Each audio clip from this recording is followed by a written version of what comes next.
নমস্কাৰ। এতিয়া এটা প্ৰশংসা ওলাইছে ভোট চুৰ।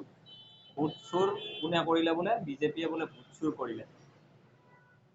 জয় পৰাজয় হ'ল। পৰাজয় হোৱাসকলে এতিয়া এটা কমপ্লেইন দিলে যে ভোট চুৰ হ'ল। জনসাধাৰণক তেনেকে বুজাই আছে যে আপোনালোকে ভোট চুৰ কিয় নকৰিলে? ভোট চুৰ মানে কি?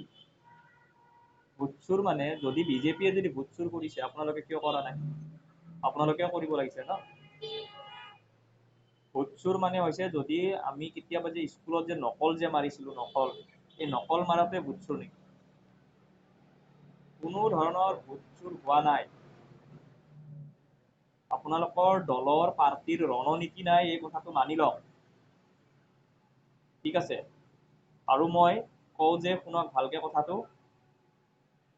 যদি হিমন্ত বিশ্ব শৰ্মা ডাঙৰীয়াই যদি তৰুণ গগৈ ডাঙৰীয়াৰ লগত নেতৃত্ব নাথাকিল হয়, তেতিয়া কংগ্ৰেছৰ সেই সময়ত শাসনভাৰ নাহিল হয়।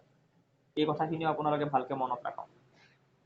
পৰাজয় হৈছে কোনো ডাঙৰ কথা নহয়, জয় পৰাজয় হৈ থাকিব। বিজেপিয়ে ইলেকশ্যন পাতে নেকি?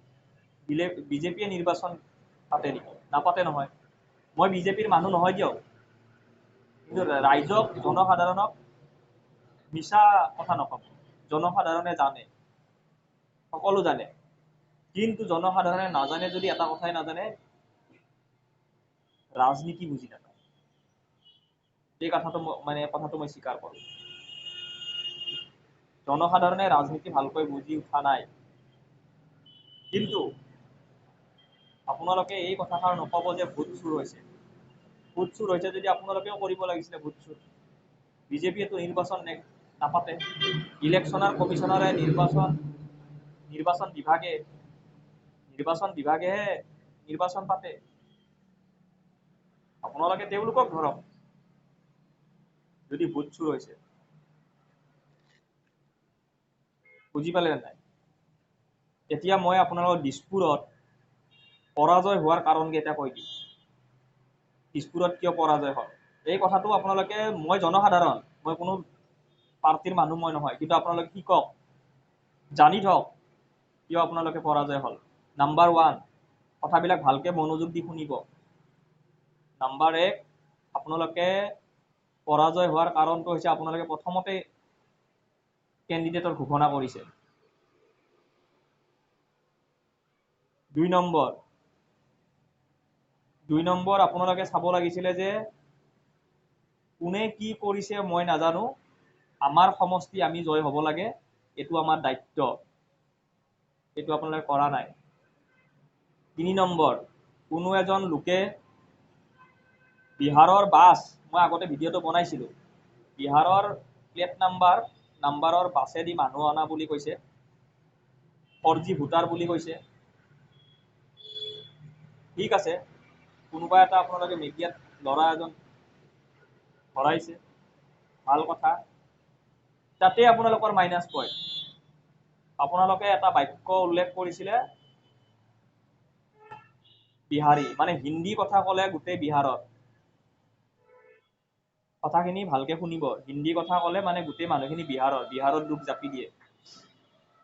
এতিয়া দিছপুৰ সমষ্টিত 1% হিন্দীভাষী মানুহ বা ভোটাৰ আছিল। 0.5% দেই, একতকে আধা, মানে বুজি পাইছে আপোনালোকে, মাইক্ৰ 5% মুছলিম সম্প্ৰদায়ৰ হিন্দীভাষী লোক আছিল। তাতে আপোনালোকে এটা মাইনাছ কৰি দিলে কি যে বিহাৰী শব্দটো কয়, পৰাজয় হ'ল। 3 নম্বৰ, আপোনালোকে কেণ্ডিডেট ঘোষণা কৰিছে, আপোনালোকে ভাবিছিলে যে অতুল বৰা ডাঙৰীয়াই যিহেতু টিকেট নাপায়, জয়ন্ত দাস ডাঙৰীয়াই পাব, তাৰ লগত মোৰ কণ্টেষ্ট হ'ব। কণ্টেষ্ট হয় আপোনালোকে জয় হৈ যাব, এইটো এটা ভুল আছিল।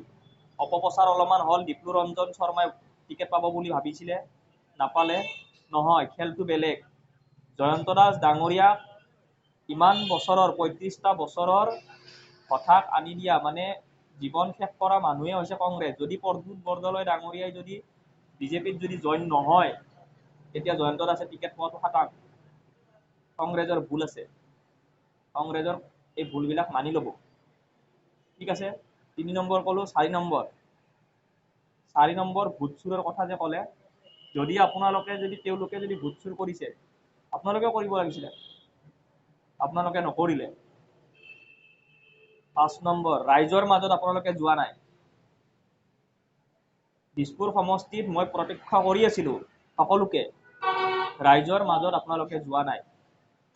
কিছু সংখ্যক লোকৰ মাজত গৈছে আপোনালোকে, কিন্তু ৰাইজৰ মাজত যোৱা নাই। 5 নম্বৰ, ভাল সিদ্ধান্ত লৈছে আপুনি, আপোনাক ধন্যবাদ জনাইছো, ভাল সিদ্ধান্ত লৈছে। নিৰ্বাচন নেখেলো বুলি কৈছে, ভাল সিদ্ধান্ত, ধন্যবাদ জনাইছো। কিন্তু এটা মই আপোনালোকক 6 নম্বৰটো মই কওঁ, ভালকে শুনক। সঁচাকৈ যদি আপোনালোকে যদি ভাবে যে জয়ৰ পৰা জয় হম, তেতিয়াহ'লে কংগ্ৰেছ দল এৰি আপোনালোকে নতুন দল খোলক। নতুন দল খুলিলেহে জয় হোৱাৰ সম্ভাৱনা আছে। ঠিক আছে, ধন্যবাদ।